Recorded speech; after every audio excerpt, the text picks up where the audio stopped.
24살의 아름다운 여인이 바닷가 최고급 호텔에 투숙합니다. 1892년 추수감사절, 호텔 장부에 적은 이름은 로티 에이 버나드, 가명입니다. 어떤 남자가 자신을 찾아올 거라고 했습니다. 그러나 아무도 오지 않았습니다. 그녀는 닷새 동안 복도와 발코니, 바닷가를 오가며 기다렸습니다. 닷새째 아침, 해변으로 이어지는 계단에서 숨진 채 발견됐습니다. 130년이 지난 지금도 회자되는 이야기, 그 이야기는 뒤에서 이어집니다. 하얀 백사장 위에 붉은 고깔지붕이 솟아있는 최고급 호텔, 1888년에 문을 연 호텔 델 코로나도입니다. 마릴린 먼로가 영화를 찍었고 영국의 왕이 왕관을 내려놓았다는 전설이 시작된 곳입니다. 이번 편은 샌디에고에서 왕관처럼 화려하게 빛을 발하는 해변 호텔에서부터 산책을 시작하겠습니다. 마릴린 먼로 그리고 한국전쟁, 델 코로나도, 스페인어로 왕관이라는 뜻입니다. 호텔 델 코로나도를 전 세계 대중에게 각인시킨 계기는 개장 70년 뒤인 1958년에 개봉한 영화 뜨거운 것이 좋아였습니다. 당시 가장 유명한 감독 빌리 와일더와 가장 유명한 배우 마릴린 먼로가 함께한 작품으로 미국 영화연구소 AFI가 역대 미국 코미디 영화 1위로 선정했고 미국 영화 100선에도 이름을 올렸습니다. 영화의 호텔 외관과 백사장 장면은 이곳에서 촬영됐습니다. 그 백사장과 발코니는 1958년이나 지금이나 한결같습니다. 마릴린 먼로는 이 영화보다 4년 앞서 한국을 찾았습니다.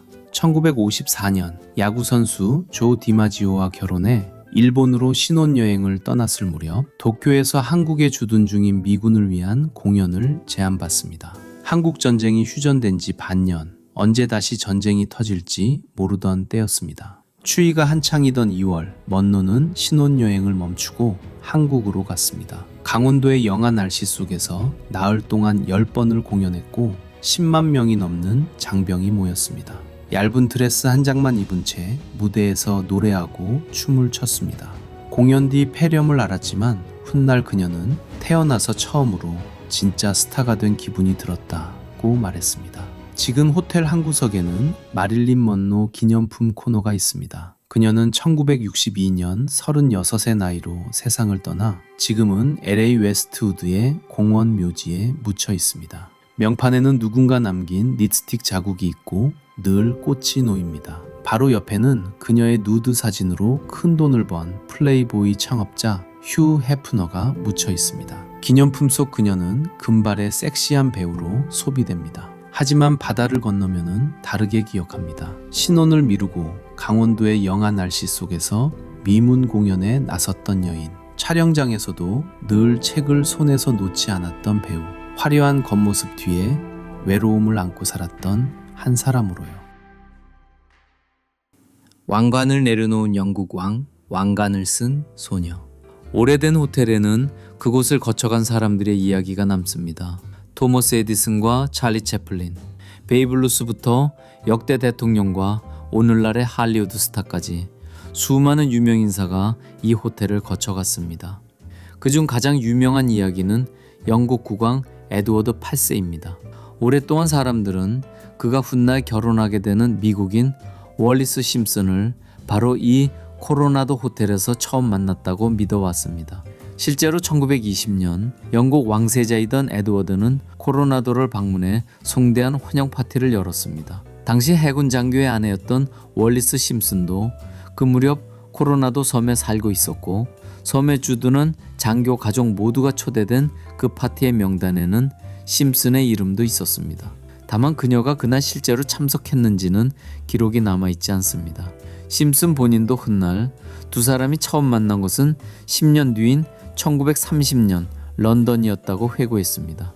그럼에도 사람들은 여전히 이곳을 세기의 로맨스가 시작된 곳으로 기억합니다. 두 사람이 어디서 처음 만났던 그 사랑의 결말은 분명했습니다. 당시 영국 왕실은 이혼 경력이 있는 여성과의 결혼을 허락하지 않았고 결국 1936년 에드워드 8세는 왕위에 오른 지 1년도 안 되어 왕관을 내려놓았습니다. 그리고 이듬해 심슨과 결혼했습니다. 퇴위 연설에서 그는 사랑하는 여인의 도움과 지지 없이는 왕의 책임을 감당할 수 없다고 말했습니다. 20세기 영국 왕실 최대의 사건. 그 이야기가 하필 왕관이라는 이름의 호텔에 얽혀 있다는 사실이 오래도록 사람들의 마음을 끌어왔습니다. 스스로 왕관을 벗어던진 왕이 있었다면 이 호텔에는 스스로 왕관을 쓴 소녀가 있습니다. 호텔 건축가 제임스 리드가 디자인하고 700조각의 유리로 완성한 코로네이션 윈도, 즉 대관식 창이라는 스테인드 글라스입니다. 그 속에는 소녀가 스스로 왕관을 쓰는 장면과 샌디에고의 아름다운 자연 풍경이 함께 담겨 있습니다. 원래 이 작품이 설치된 곳은 로비 벽난로 굴뚝이었습니다. 굴뚝이 철거된 뒤 4층 외벽에 걸려 있다가 2021년 로비 2층으로 돌아왔습니다. 코로나도 호텔을 상징하는 보물 같은 작품이니 꼭 만나보시길 바랍니다. 호텔에 오래 머문 사람 가운데 오즈의 마법사를 쓴 동화작가 프랭크 바움의 이야기를 빼놓을 수 없습니다. 샌디에고 1편에서 써니 짐 동굴이라는 이름을 선물했던 바로 그 작가입니다. 그는 시카고의 혹독한 겨울 추위를 피해 1904년부터 여러 해 동안 코로나도 섬에서 겨울을 났습니다. 겨울 별장과 호텔을 오가며 머물렀고 이곳에서 오즈의 마법사 시리즈를 집필했습니다. 오즈의 마법사에서 주인공 도로시는 회오리 바람에 휩쓸려 낯선 나라에 떨어지고 집으로 돌아가기 위해 에메랄드 시티라는 초록빛 도시로 향합니다. 그 도시를 다스리는 이가 바로 오즈의 마법사입니다. 코로나도 호텔의 붉은 첨탑과 건물 가운데에 자리한 중앙 정원이 이 에메랄드 시티의 모태가 되었다고 합니다. 어느 날 바움은 대연회장 조명이 밋밋하다며 직접 도안을 그려 호텔에 건넸습니다. 그 도안으로 만든 샹들리에는 오즈의 마법사 초판사파 속 겁쟁이 사자의 왕관과 매우 흡사합니다. 크라운룸 안으로 들어갈 수는 없지만 로비 옆 유리창 너머로 그 사자 왕관 샹들리에를 직접 볼 수 있습니다. 왕관을 내려놓은 영국 왕, 스스로 왕관을 쓴 소녀, 그리고 동화 작가가 그린 사자표 왕관 샹들리에. 120년이 지난 지금도 이 왕관들은 왕관이라는 이름의 호텔을 더욱 빛나게 하고 있습니다. 나무로 지은 궁전. 샌디에고 다운타운에서 차로 20분, 코로나도 다리를 건너면 바닷가의 붉은 지붕의 호텔이 나타납니다. 현지 사람들은 더 델이라고 줄여 부릅니다. 1888년 문을 열었을 당시 더 델은 세계에서 가장 큰 리조트 호텔이자 당시 미국에서 가장 큰 목조 건축물 가운데 하나였습니다. 건물을 짓기 위해 미국 전역에서 최상급 목재를 실어왔습니다. 캘리포니아의 레드우드, 오리건의 슈가파인, 일리노이의 화이트 오크, 더글러스 퍼와 햄녹, 시더까지. 외벽과 뼈대에는 흰개미에 강한 캘리포니아산 레드우드와 시더를 썼고 로비 바닥에는 단단한 일리노이산 화이트 오크를 깔았습니다. 천장은 옹이가 거의 없는 오리건산 슈가파인으로 마감했고 기둥과 보는 못 대신 나무를 깎아 끼워 맞췄습니다. 최상급 목재와 장인의 손을 거친 이 나무 궁전은 바닷가의 습기에도 썩지 않고 큰 지진을 여러 차례 견디며 140년 가까이 같은 자리를 지키고 있습니다. 더 델에서서 가장 볼만한 공간은 크라운룸입니다. 평소에는 공개되지 않아 아쉽지만 천장에 매달린 오즈의 마법사, 사자표 샹들리에, 웅장한 크라운룸의 위용을 로비 옆 어른거리는 유리창 너머로 마주할 수 있습니다. 폭 49m, 너비 18m, 4층 높이의 아치형 천장 아래는 시야를 가리는 기둥이 하나도 없습니다. 1970년 리처드 닉슨 대통령은 멕시코 대통령을 위한 국빈 만찬을 이곳에서 열었는데 백악관 밖에서 치러진 최초의 국빈 만찬으로 귀빈 1000명이 함께했습니다. 목조궁전 더 델은 그 시대 최첨단 기술을 집약한 결정체였습니다. 전기가 여전히 신기술이던 1888년 조선에서는 경복궁에 처음 전기불이 들어왔을 무렵입니다. 더 델은 미국에서 전기를 들인 가장 큰 건물 가운데 하나였는데 전선 옆에 가스관도 함께 설치했습니다. 이는 전기가 끊기면 가스등을 켜기 위한 1888년식 보험인 셈입니다. 그 외 증기로 움직이는 수압식 엘리베이터와 화재 스프링클러, 객실 전화기까지 갖췄습니다. 변한 것과 변하지 않은 것. 100년이 넘은 더델은 오랫동안 유지비가 많이 드는 건물이었습니다. 1888년에 지은 목조 건물을 관리하는 데에는 큰 비용과 노력이 들어갑니다. 2000년대 들어 소유 기업이 부채를 견디지 못해 파산 직전까지 갔고 2015년 세계 최대 사모펀드 블랙스톤이 더델을 인수했습니다. 2018년부터 5억 5천만 달러, 우리 돈 약 7,500억 원을 들여 대대적인 보수를 시작했습니다. 6년에 걸친 공사 끝에 빅토리안 양식의 겉모습은 그대로 두고 객실과 로비, 부대 시설은 현대식으로 바꿨고 운영은 힐튼 큐리오 컬렉션에서 맡고 있습니다. 그런데 예전의 더델을 기억하는 사람들 중에는 새로운 더델보다 옛 더델을 그리워하는 이들이 적지 않습니다. 저도 그중 한 명입니다. 10년 전 본관 발코니 스위트에 묵으며 찍은 사진을 꺼내봅니다. 빛바랜 가구와 벽지, 손때 묻은 나무, 오래된 빅토리안 건물의 분위기가 사진 속 어딘가에 남아 있습니다. 복원을 마친 델은 깔끔하고 편리합니다. 다만 오래된 건물 특유의 분위기는 옅어졌습니다. 가장 아쉬운 것은 로비의 엘리베이터입니다. 1888년에 설치한 수압식 엘리베이터는 느리고 덜컹거렸습니다. 유니폼을 입은 직원이 손으로 철문을 여닫았고 객실 키를 확인한 뒤에야 탈 수 있었습니다. 새 엘리베이터는 깨끗하고 빠르고 조용합니다. 직원 눈치를 볼 필요도 없습니다. 그래도 덜컹거리며 오르내릴 때 들리던 쇳소리와 윤활유 냄새는 두고두고 떠오를 것 같습니다. 그럼에도 이 호텔에 묵어야 할 이유는 분명합니다. 바다를 마주한 빌라도, 전망 좋은 타워도 좋지만 더델의 분위기를 제대로 느끼고 싶다면 나무로 지은 본관 빅토리안 빌딩 객실을 추천합니다. 단단한 나무벽과 높은 천장 어디쯤에 137년 전 미 전역에서 실어온 목재의 숨결과 그 시대의 공기가 아직 남아있으니까요. 해질 무렵 호텔 앞 백사장은 금빛으로 물듭니다.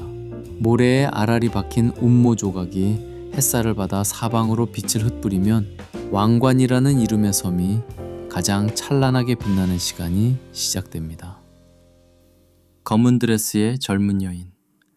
더 델 호텔 이야기는 아직 끝나지 않았습니다. 떠나기 전 미스테리한 검은 드레스의 여인에 대한 이야기를 이어갑니다. 가명으로 체크인해 닷새를 기다리다 계단에서 숨진 여인. 경찰은 신원을 밝히지 못했습니다.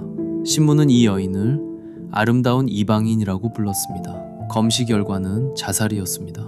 하지만 왜 가명을 썼는지, 누구를 기다렸는지, 총은 어디서 구했는지는 분명하지 않습니다. 훗날 케이트 모건이라는 실명이 밝혀졌고 남편과 헤어진 후 LA의 한 저택에서 일하던 가정부였습니다. 케이트 모건이 묵었던 3327호, 이곳에서 예약하기 가장 어려운 객실입니다.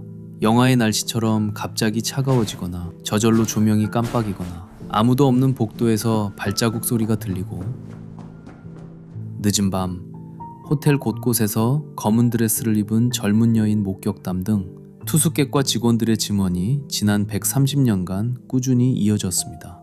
이제 기프트샵 한쪽 검은 드레스의 주인공이 마녀가 아니라 케이트 모건이었다는 사실을 알게 되셨습니다. 말발굽 카운터에 앉은 사람들. 더 델을 나서면 코로나도의 중심거리 오렌지 애비뉴가 시작됩니다. 길끝에는 영화 탑건의 배경이 된 미 해군 항공기지가 있고 활주로에서는 오스프리, 전투기, 군용기들이 쉴 새 없이 뜨고 내립니다. 호텔과 기지 사이에는 잘 정돈된 잔디와 부티크, 레스토랑이 늘어서 있습니다. 여름이면 수제 아이스크림과 직접 구운 와플 콘으로 유명한 무타임 크리머리 앞에 긴 줄이 늘어섭니다. 그런데 이런 풍요로움이 혼자 온 여행자에게는 가끔 부담스럽습니다. 호텔 레스토랑도 오렌지 애비뉴의 고급 식당도 혼자 들어가 앉기에는 망설여지니까요. 델 정문에서 걸어서 5분, 작은 문이 늘 열려있는 클레이튼 커피숍은 다릅니다. 안으로 들어서면 1940년대 분위기가 그대로입니다. 샌디에고에 남은 마지막 말발굽 모양 카운터, 빨간 가죽 스툴, 테이블마다 놓인 미니 주쿠박스. 이 카운터에서는 혼자 와서 밀크쉐이크 한 잔, 감자튀김 하나, 커피 한 잔만 시켜도 어색하지 않습니다. 1938년 첫 주인 제리가 제리스 커피숍으로 문을 열었습니다. 해군기지의 젊은 군인들이 이 카운터에 앉아 고향을 그리워했고 2차 대전 전장으로 떠나기 전 마지막 식사를 이곳에서 했습니다. 1952년 새 주인 클레이튼은 자기 이름을 단 간판을 걸고 1년 내내 24시간 문을 열었습니다. 늦은 밤 대리에서 퇴근한 웨이터와 메이드, 비번인 해군 장교, 은퇴한 노부부가 같은 카운터에 앉았습니다. 2008년 세 번째 주인 메리 프리즈 여사가 가게를 이어받았습니다. 어린 아들과 밀크쉐이크를 먹으러 왔다가 이 가게에 반해 인수를 결심했습니다. 친정어머니의 레시피로 애플파이를 굽고 1940년대 앤티크 믹서기로 밀크쉐이크를 만듭니다. 옆자리에 해병대 예비역 중령 존이 앉았습니다. 1980년대 군복무 시절 새벽 6시 하루도 거르지 않고 이곳에서 스테이크 앤 에그와 커피를 먹었다고 합니다. 가끔 그 시절이 그리울 때 다시 찾는다고 했습니다.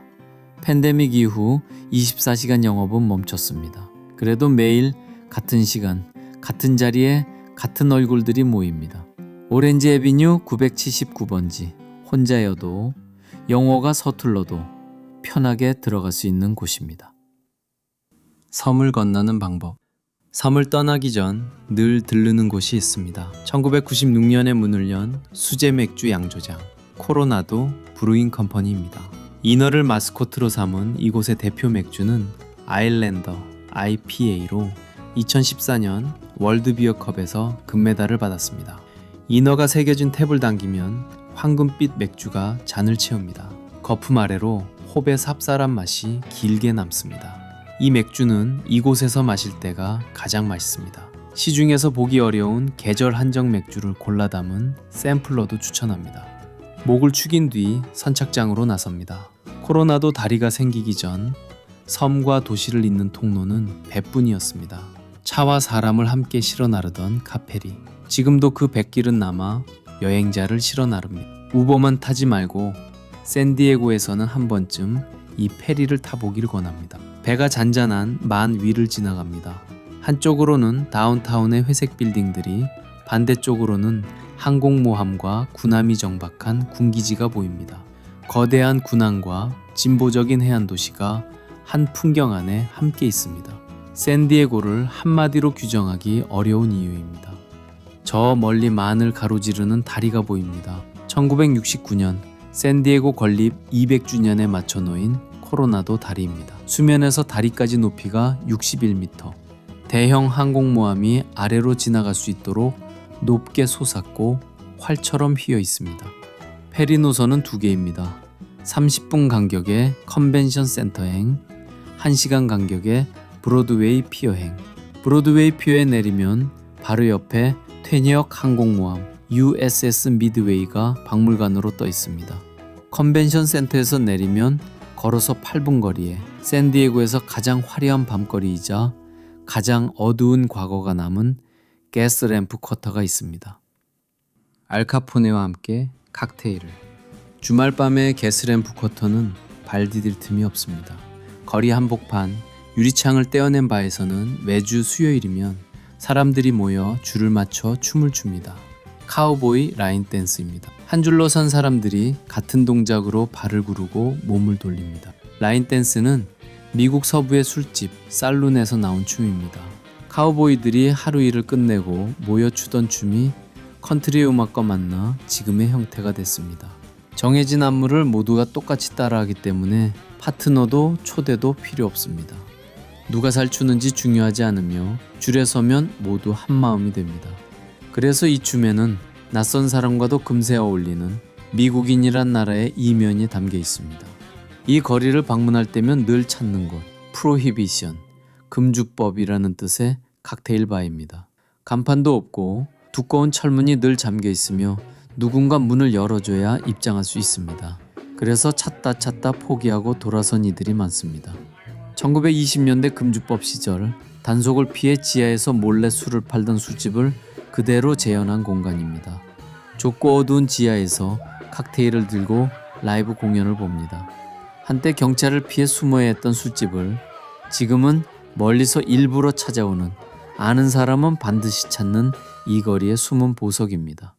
길 건너에서는 라틴 밴드의 라이브가 흘러나옵니다. 카페 세비야. 1987년 스페인에서 건너온 한 부부가 작은 바를 열었고 장사가 잘 돼서 지금은 타파스 바와 라이브 무대, 지하 나이트클럽을 갖춘 3층 규모가 됐습니다.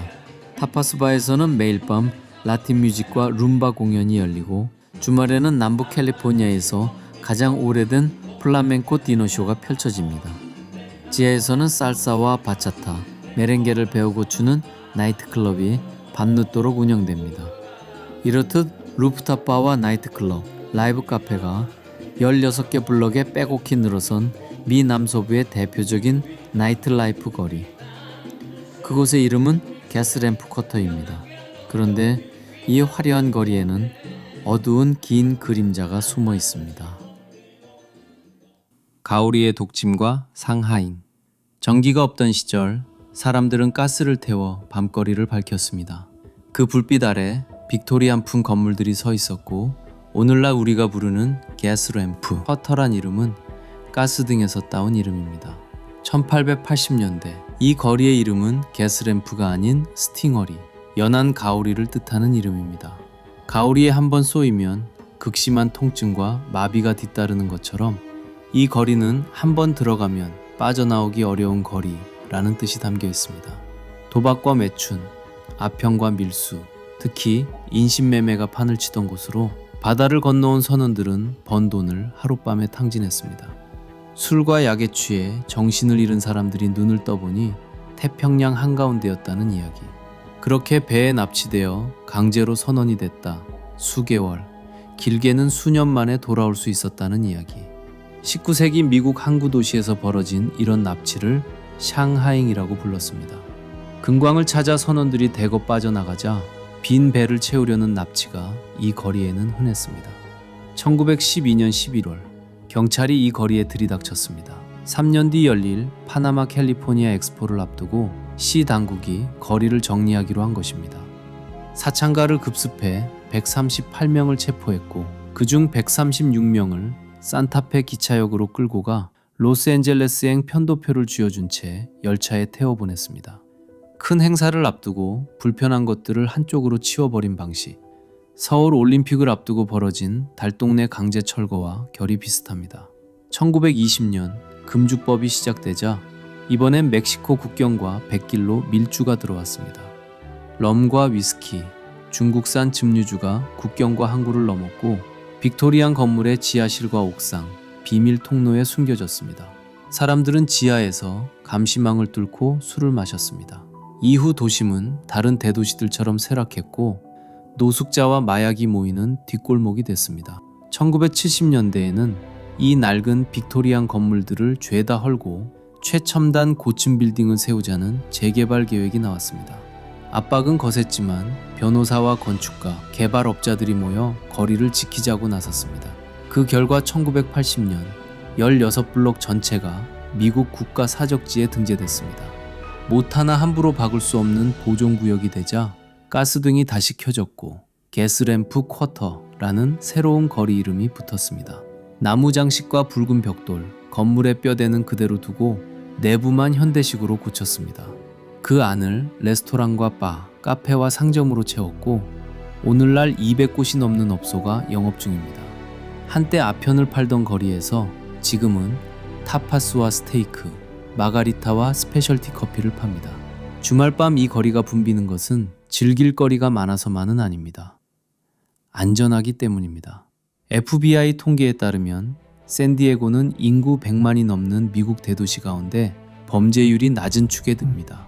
해군과 해병대 기지가 있어 제복 입은 사람의 비중이 높고 도시가 넓게 퍼져 인구 밀도가 낮으며 1년 내내 온화한 날씨가 그 이유라고 합니다.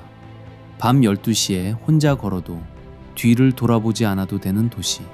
한때 인신매매가 판을 치던 거리는 사라지고 지금은 전 세계에서 사람들이 찾아오는 거리가 됐습니다. 도시는 안전할 때 가장 좋습니다. 이 도시의 보존법. 호텔 델 코로나도는 1888년의 나무를 그대로 간직했고 가스램프 쿼터는 1880년대에 붉은 벽돌을 보존했습니다. 다른 도시들이 옛 건물을 헐고 높은 건물을 세울 때 샌디에고는 다른 길을 택했습니다. 그래서 130년이 넘은 호텔에서 지금도 손님을 맡고 100년 전 환락가의 지하 술집에서 지금의 칵테일을 팝니다. 과거를 지우지 않고 그 위에 현재를 얹었기에 떠났던 사람들이 다시 돌아오는 것입니다. 3부에서는 샌디에고의 더 오랜 시간 속으로 걸어 들어갑니다. 1769년 캘리포니아에 처음 세워진 미션을 찾아가고 그 땅에 먼저 살던 원주민들의 일상을 돌아봅니다. 1542년 유럽인이 처음 발을 디딘 절벽 위의 등대로 향하고 항구가 내려다 보이는 국립묘지에서 한국전 참전용사의 묘비 앞에 서겠습니다. 우리가 한 번쯤 가봐야 할 그 언덕으로 미국 산책을 이어가겠습니다.